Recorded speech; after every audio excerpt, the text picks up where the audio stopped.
Êtes-vous quelqu'un de talentueux? Cette sensation où rien ni personne ne peut vous arrêter, c'est un privilège dont seuls les génies profitent. Dans Blue Lock, on a l'exemple parfait. Un élu parmi les mortels, un tueur d'espoir sur le terrain,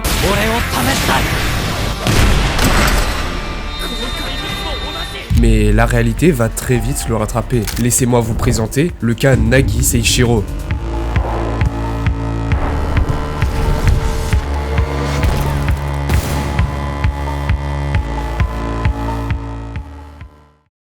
Depuis le début du manga, Nagi est un vrai monstre sur le terrain, c'est de loin le plus talentueux. Mais c'est à la première sélection qu'on comprend pourquoi c'est un joueur effrayant. Aux yeux des autres, il est passif, puis renverse le match par ses buts. Il excelle partout, et une fois devant les cages, ça finit toujours pareil. C'est tout simplement une anomalie. D'ailleurs, un grand gars avec les cheveux blancs et au talent absurde qui ne prend rien au sérieux, ça vous dit pas quelque chose ?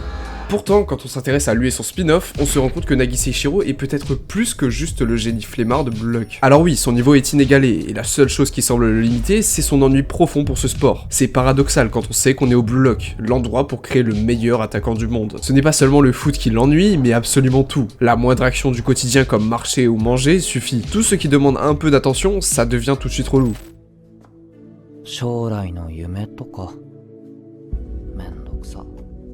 La seule chose qui l'intéresse, c'est ses jeux vidéo sur son téléphone. Même avant Blue Lock, Nagi ne faisait que dormir et jouer. Il ne prenait jamais le temps de réviser ou de participer à des activités. Et avec son talent naturel, ça n'arrange pas les choses. Des super notes, une mobilité impressionnante, le mec n'a vraiment besoin de fournir aucun effort. Alors, à quoi bon le faire? En tout cas, ça c'était jusqu'à l'entrée de son duo iconique.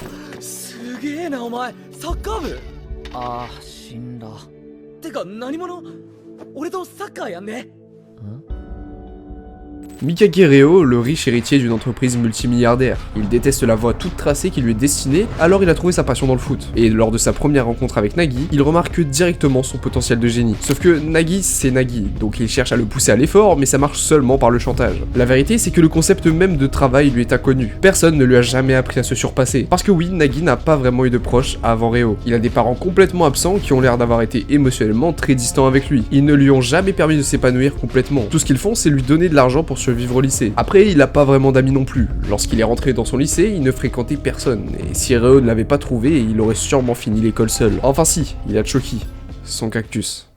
Ouais. Mais c'est pas comme s'il avait une anxiété sociale ou un truc du style. Il a jamais été habitué à ce qu'on s'intéresse à lui. Par conséquent, il ne sait pas non plus ce que c'est de s'intéresser aux autres. Lorsqu'il arrive au lycée, ses camarades essayent de lui parler au début. Évidemment, il passe à autre chose rapidement, laissant Nagi seul encore une fois. Sauf que tout ça, il ne le vit pas très bien. On pourrait croire qu'il en a rien à faire et c'est en partie vrai. Il n'a jamais vécu autrement que de cette façon-là, alors il ne connaît pas le bonheur d'avoir des amis ou une passion. Dans le chapitre 2 du spin-off, il dira même à Reo qu'il est bizarre parce qu'il continue de traîner avec lui.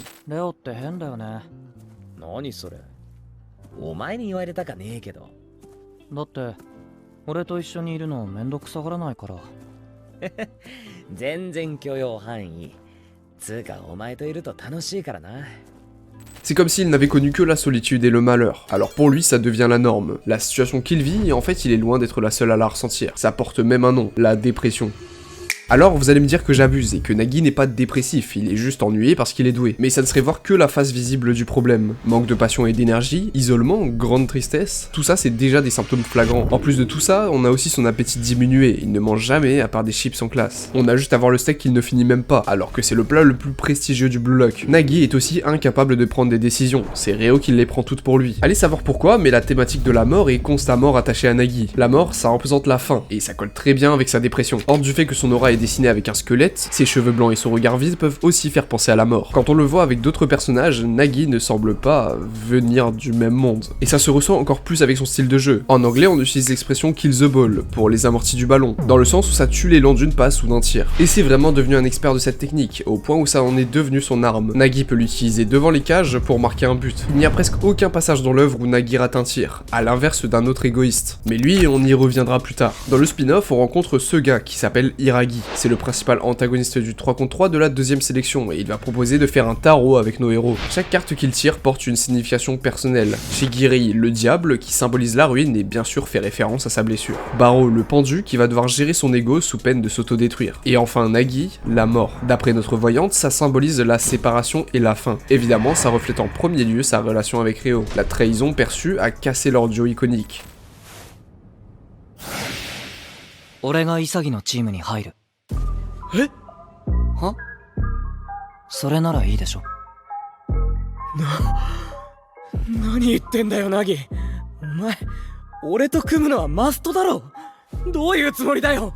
俺はどうなる。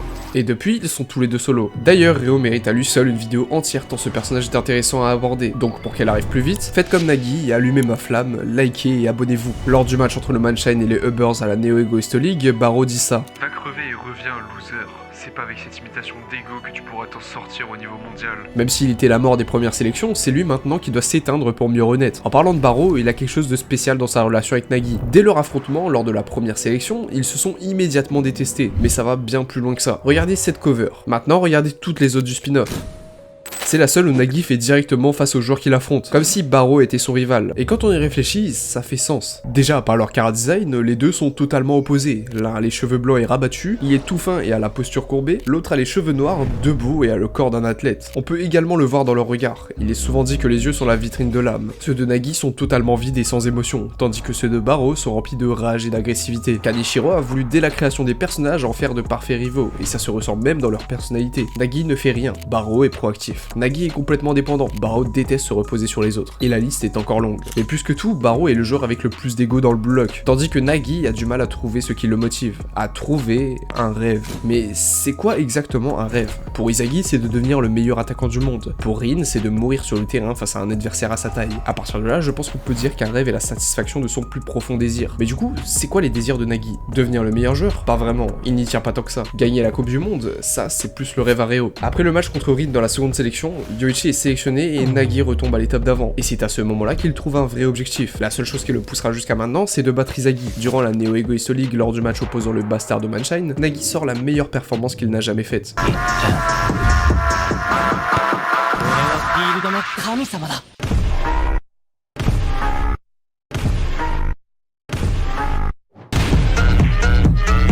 Ce but a choqué le monde entier, et Nagi obtient une offre à 88 millions, s'élevant à la deuxième place de la Neo Egoist League.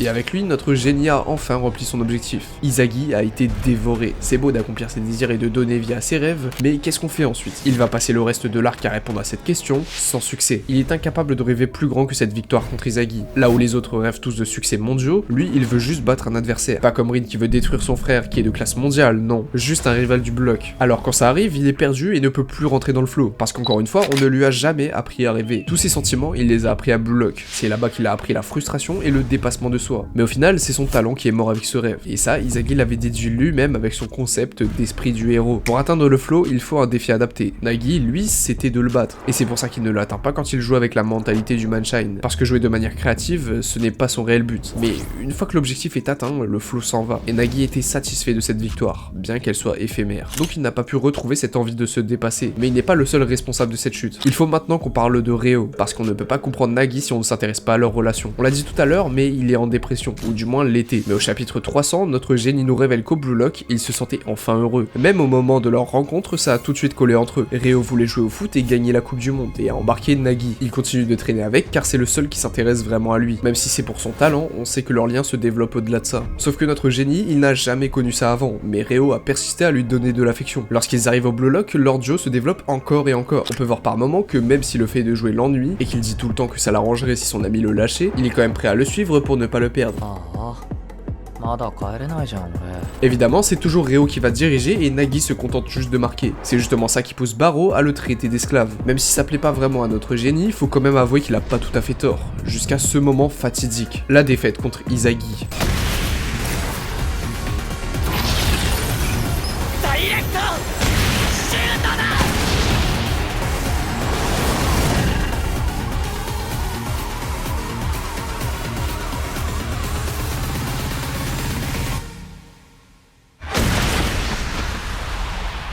C'est ce match qui pousse Nagi à grandir. Pendant que son équipe gagne, lui se pose des questions, à propos du foot, mais aussi à propos de lui. Barreau avait allumé la flamme de la frustration par son insulte, et la Team Z va l'enflammer par sa combativité. Même en perdant, ils poursuivent leur espoir de gagner jusqu'au bout. Nagi comprend alors qu'il trouve le foot amusant, et il n'avait jamais vu ce sport comme ça. C'est surtout lorsque les rôles s'échangent et que Ryo commence à paniquer qu'il comprend ce qu'est la frustration. Et ça le rend encore plus curieux sur les motivations d'Izagi, parce que lui aussi, il développe la rage de vaincre. Lorsque l'équipe V perd pour la première fois depuis le début de la première première sélection, Nagi ne peut pas penser à autre chose que l'excitation qu'Izagi lui a volée en gagnant. Pour la première fois depuis qu'il joue, il voulait vraiment marquer le but de la victoire. Par ce match, il passe de n'avoir aucun intérêt pour le foot à en faire sa passion, et suite à ça, il quitte Ryo pour aller suivre ce feu en lui. Il va aussi rencontrer plein de joueurs forts avec qui jouer, du genre Baro, Rin et j'en passe. Mais il reste un gros problème, Nagi ne sait pas jouer seul. Que ce soit avec Ryo, Izagi ou les autres, il est incapable de trouver le chemin des buts par lui-même. Tout ce qu'il fait, c'est attendre la passe décisive et marquer. En fait, on peut même dire qu'il n'a aucune autonomie. Sans ses coéquipiers, il n'est rien. Lors de la Neo Egoist League, chaque adversaire que Nagi affrontera dira la même chose. Sur le moment, on pourrait penser que c'est juste une habitude de s'insulter entre égoïstes. Mais en fait, ça illustre bien sa descente aux enfers. Tout le monde le dit, et ça finira par arriver. Alors au lieu de jouer pour son rêve, Nagi commence à jouer pour une autre raison, la peur. Il est terrifié à l'idée que les autres le dépassent, mais surtout que Ryo l'abandonne.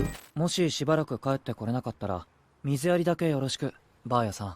承知いたしました。でも水やりすぎに注意ね。2、3週に1回とかでいいから、基本放置で。なるほど。愛情の注ぎすぎには注意。清志郎様と同じですか。ごめん、どういう意味？いえ、忘れてください。 La gouvernante avait déjà compris son problème. Donner trop d'amour à Nagi, c'est le tuer. Comme son cactus Chucky, il a besoin d'espace pour grandir et évoluer, pas d'être constamment arrosé d'attention. On peut même aller encore plus loin. Ce cactus, c'est aussi la métaphore de la relation de notre duo. S'il représente Nagi, alors Ryo, en s'y attachant, finit piqué par ses épines, comme lorsqu'il a été abandonné durant la seconde sélection. Mais ils vont quand même rejouer ensemble. Cependant, il sait bien qu'au fond, se battre par peur et par dépendance, c'est pas la solution. Au chapitre 187, on a ce panel qui signe le renouveau de leur duo au Manshine face à Izagi. Ryo est du côté lumineux car c'est le changement pour lui. Il est capable de se battre tout seul et de survivre, mais quand on regarde Nagi, on voit clairement qu'il est à l'opposé. Même sa bulle de dialogue est en noir. En plus de ça, il réutilise le même mot qu'au début de la série quand il écoute les ordres de Ryo. Sauf que quand il l'appelait comme ça, il ne progressait pas. Et Ryo ne se rend pas compte qu'il protège Nagi qui est en train de chuter dans le classement. Pire encore, il le condamne lui-même. Comme ils rejouent ensemble, il n'est pas obligé d'affronter sa peur. Nagi manque cruellement de confiance en lui et choisit de tomber dans la facilité plutôt que de se remettre en question. De son côté, Ryo est dépendant émotionnellement de lui et a besoin de sa validation. Il n'a pas de mauvaises intentions, mais le mettre dans le confort ne le pousse pas à chercher de défis. Et après défaite sur défaite, il arrive ce qui devait arriver. Oui, Nagi est éliminé, et par Bashira. Mais Kaneshiro n'a pas fait ça par hasard. Il était sûrement le mieux placé pour comprendre ce que traverse Nagi. Souvenez-vous dans la seconde sélection du spin-off, alors que l'équipe de Nagi affrontait Rin et Bashira, celui-ci était totalement perdu car il ne pouvait plus se reposer sur Izagi comme avant. Tout le monde a avancé, sauf lui. Ça ne vous rappelle rien? つうか、負けても自分が選ばれるとか、まだそんな頭お花畑？正直俺は、今のお前なんかいらない。勝ったらリンが欲しい。潔も多分そう思ってる。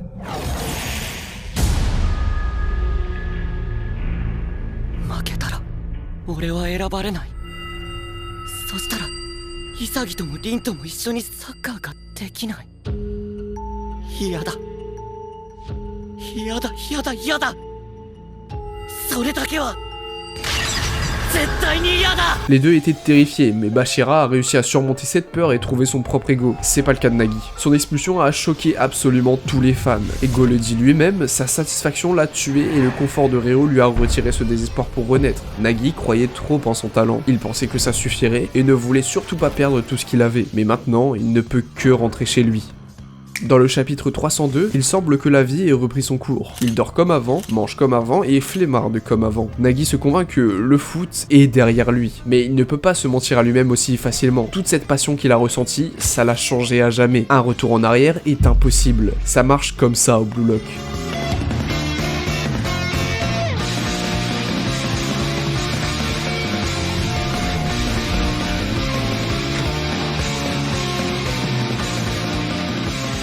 Pour autant, Nagi est du genre à faire des miracles. Je peux vous assurer que son histoire est encore loin d'être terminée.